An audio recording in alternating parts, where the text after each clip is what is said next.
शर्मिला साहिबा, ये गलती नहीं हो गई अब मतलब ये देखें ना, अतर काज़मी साहब जैसे लोग जो हैं वो कैसे ताने दे रहे हैं, किस किस्म की बातें कर रहे हैं कि जी किस तरह आप लोग मिलेंगे नून लीग से जाके। आप बिलावल साहब ने तो कम से कम 15 दफ़ा अपने जलसों में बात कही कि अगली हुकूमत नून लीग के साथ ही बनेगी। तो अब जब जाके आप कहेंगे तो ये अतर काज़मी साहब जैसे लोग जो हैं इनको यूटर्न कहेंगे कि जनाब यूटर्न ले लिया बिलावल साहब ने। मैं ऐसा कभी भी नहीं कहूँगा। मैं जानता हूँ मैं खुश हूँ किस किस्म के इंसान हो, जानता हूँ। मंसूर साहब आपको याद होगा, तारीख जो है ना वो बड़ी जालिम होती है जी।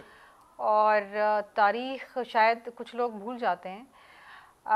मैं अब क्योंकि इतनी तल्ख एक माजी है पीपल्स पार्टी और PMLN का कि मैं उसको दोहराना नहीं चाहती, क्योंकि ना हमें इजाज़त है और ना हम चाहते हैं कि हम उस गुफ्तगू में पड़े, क्योंकि हम जब नई सोच की बात करते हैं तो हम ये इस किस्म की सियासत को दफन करना चाहते हैं। अच्छा। लेकिन शहीद मोहतरमा बेनज़ीर भुट्टो साहिबा के बारे में न जाने इन्होंने क्या कुछ नहीं कहा था।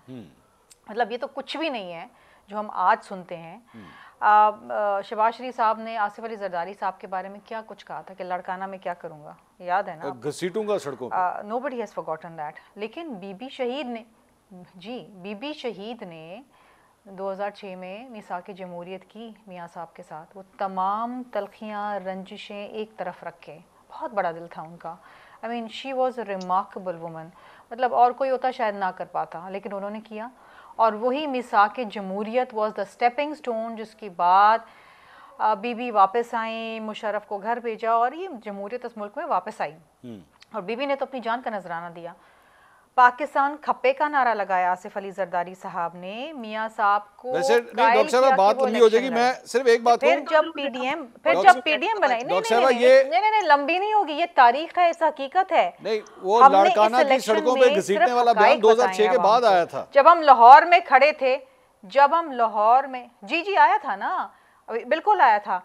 लेकिन आसिफ अली जरदारी साहब मफाहमत के बादशाह हैं। ये चीज़ें हम एक तरफ रख देते हैं। जब मुल्क की बका और मुल्क की सालमियत की बात आती है, मुल्क की मईशत और सियासी इस्तेहकाम की बात आती है, तो ये चीज़ें हमें पीछे रखनी पड़ती हैं। PDM भी हमने बनाया ना, इन तमाम बातों और तानों के बाद बनाया हमने PDM। और PDM के अंदर इनको इलेक्शन में कायल हमने किया, बाई इलेक्शन के अंदर।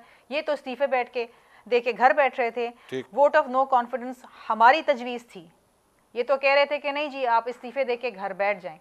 ये पीपल्स पार्टी कभी भी गैर आईनी और गैर कानूनी काम नहीं करती, और बाकी जमातों को भी कहती है आप आईनी तरीके से अज़मा साहिबा इस प्रोसेस को इसमें मंसूर साहब शहबाज शरीफ साहब को भी हमने वोट दिया प्राइम मिनिस्टर के लिए, और हमें बड़ी उम्मीदें थी उनसे। अतर साहब जल्दी कमेंट करें। आज भी अगर मुल्क को इस्तेहकाम की और पीपल्स पार्टी का अगर उसमें शेयर होगा तो पीपल्स पार्टी अपना किरदार अदा करेगी। अतर साहब जल्दी से कमेंट करें, फिर मैं अज़मा साहिबा जी देखिए, बिल्कुल सिंपल सा फॉर्मूला है। जब तक इमरान खान है, जब भी ये उससे सियासी शिकस्त खाते हैं, ये इकट्ठे हो जाते हैं। तो आप जब तक वो है, ये लोग इकट्ठे होते रहे। अज़मा साहिबा जी कुछ कहना चाह रही थी आप?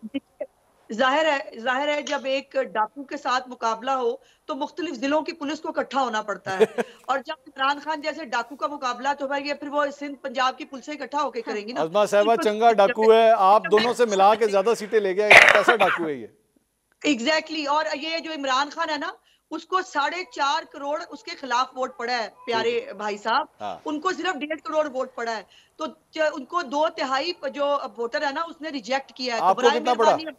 है हम जो है वो इमरान खान का मुकाबला, इमरान खान जो है वो उसका मुकाबला करने के लिए वो खुद ही काफी है। आपको कितना वोट पड़ा? पहली बात सर, शर्मिला की बहुत सारी बातों का मैं बहुत सारा जवाब देना चाहती हूँ, लेकिन हमारी कल के एलामिये में ये कहा गया है कि हमने एक दूसरे के खिलाफ बात नहीं करनी।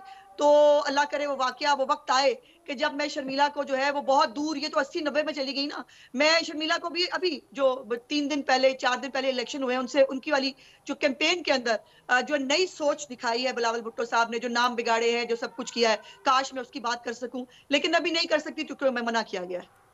नहीं, लेकिन ये जो कुछ हो रहा है, मतलब इस तरीके से हुकूमत चलेगी किस तरह? मैं तो ये सवाल कर रहा हूँ किस फॉर्मूले के साथ चलेगी, और क्या आप लोग क्या वजारत उज़्मा की सीट कुर्बान करने के लिए तैयार हैं? चले इतना बता दीजिए।